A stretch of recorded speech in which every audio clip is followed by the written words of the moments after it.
గోధుమ బస్తాలు అనే కథ చెప్పుకుందాం ఈరోజు. అనగనగా ఒక పల్లెటూరులో ధర్మయ్య మరియు కేశవయ్య అనే ఇద్దరు అన్నదమ్ములు ఉండేవారు. వారిద్దరూ కలిసి గోధుమల సాగు చేసుకుంటూ వచ్చిన పంటను సమానంగా పంచుకుంటూ జీవించేవారు. ధర్మయ్యకు పెళ్ళై పిల్లలు ఉన్నారు. కానీ తమ్ముడు కేశవయ్య మాత్రం ఒంటరిగా ఉండేవాడు. ఒక సంవత్సరం వారికి బాగా పంట పండింది. పంట కోసిన తర్వాత వచ్చిన గోధుమల గింజల రాశిని రెండు సమా భాగాలుగా చేసి 2 కుప్పలు పోశారు. తరువాత సంచులలో నింపారు. అన్న ధర్మయ్యకు ఒక ఆలోచన వచ్చింది. నాకు భార్య పిల్లలు ఉన్నారు. నా ముసలితనంలో నా పిల్లలు నాకు తోడుంటారు. కానీ తమ్ముడు కేశవయ్య ఒంటరివాడు. అతనికి సంసారం లేదు. భవిష్యత్తు కోసం అతనే ఎక్కువ దాచుకోవాలి. నా భాగాన్ని కొంత అతనికి పంపితే బాగుంటుంది అనుకున్న వెంటనే తడువు చేయకుండా ధర్మయ్య తన బస్తాలలో నుండి కొన్ని గోధుమ బస్తాలను తీసి తమ్ముడి గోధుమ బస్తాలలో వేశాడు. అదే రాత్రి కేశవయ్యకు కూడా సరిగ్గా నిద్ర పట్టలేదు. అతను తన గోధుమల కుప్ప పక్కన కూర్చుండి ఇలా అనుకున్నాడు.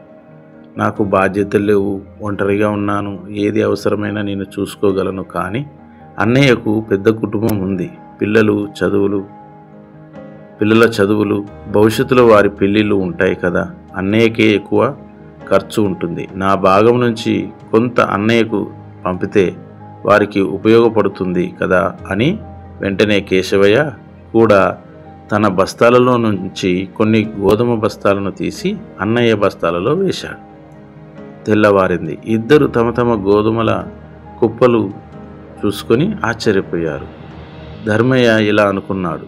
ఏంటి, నిన్న నేను కొన్ని బస్తాలు తమ్ముడి బస్తాలలో వేస్తే నా బస్తాలు తగ్గలేదు, అలాగే ఉన్నాయి అని ఆశ్చర్యపోయాడు.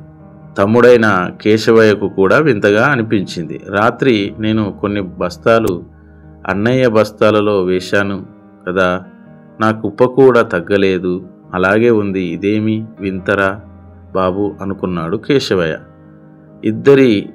ఇద్దరికి విషయం అర్థం కాలేదు. మళ్ళీ అదే రాత్రి ఇద్దరు గోధుమల కుప్ప దగ్గర కాపలా ఉండాలని నిర్ణయించుకున్నారు. మధ్యరాత్రి అన్న ధర్మయ్య గోధుమ బస్తాలను మోస్తూ తమ్ముడి కుప్ప వైపు అడుగులు వేస్తున్నాడు. సరిగ్గా అదే సమయంలో తమ్ముడు కేశవయ్య కూడా గోధుమ బస్తాలను మోస్తూ అన్నయ్య కుప్ప వైపు వస్తున్నాడు. దారి మధ్యలో ఇద్దరు ఒకరినొకరు ఎదురుగా చూసుకున్నారు. బస్తాల చేతులలో ఉండడంతో ఇద్దరు చేస్తున్న పని ఏమిటో క్షణంలో అర్థమైపోయింది.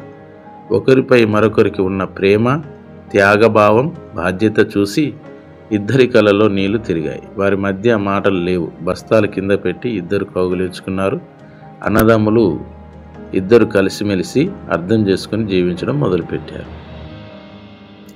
ఈ కథలోని నీతి: అన్నదమ్ముల మధ్య నిజమైన అనుబంధం అంటే ఒకరి క్షేమాన్ని మరొకరు కోరుకోవడమే, తమ సొంత క్షేమం కాదు. అన్నదమ్ముల క్షేమం కోరుకోవడం.